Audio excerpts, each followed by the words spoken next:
It's Morning Edition from NPR and 90.1 WFYI. I'm Ray Steele.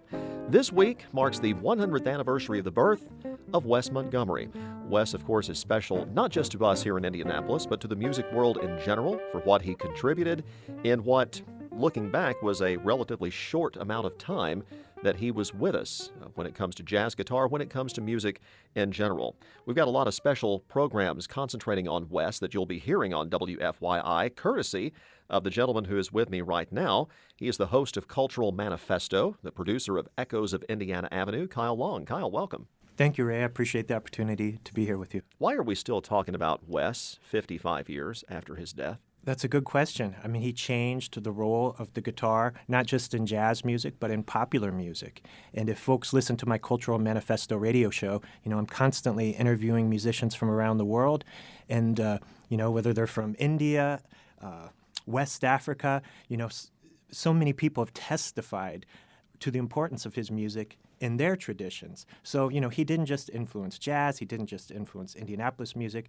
His impact was global and is still felt today. If you're a jazz guitarist, there's no way you can't reckon with that legacy of Wes Montgomery. Either you're going to follow in his footsteps or kind of intentionally take a different route, but you have to kind of square off with his legacy at some point. But again, his music has impacted different genres like hip-hop. Doja Cat sampled a Wes Montgomery song a couple years ago. Thong Song by Cisco is based off a Wes Montgomery sample. So he's impacted genres around the world, and that's why we talk about him today. There's so many great jazz guitarists over the years, whether you're a Django Reinhardt person or Charlie Christian, somebody like that. What separated Wes from the rest of them? Right. And I think the competition on Indiana Avenue, where he kind of developed his chops, really pushed him to be innovative.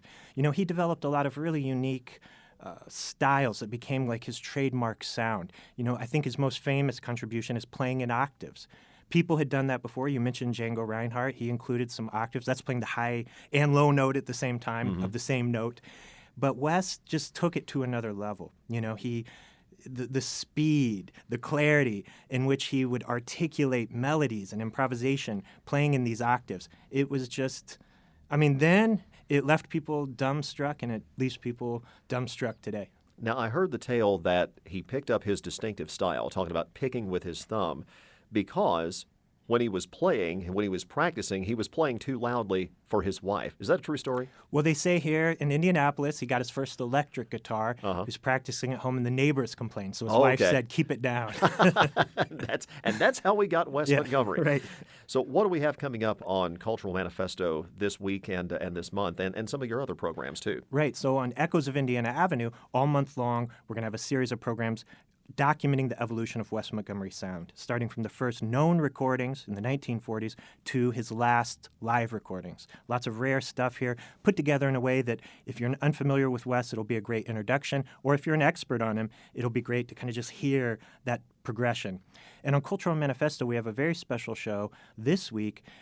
I've acquired a tape from a friend of mine at the Indiana Music History Project, Rick Wilkerson. It's a never-before-heard live recording of Wes Montgomery performing at the Circle Theater in downtown Indianapolis in April of 1964.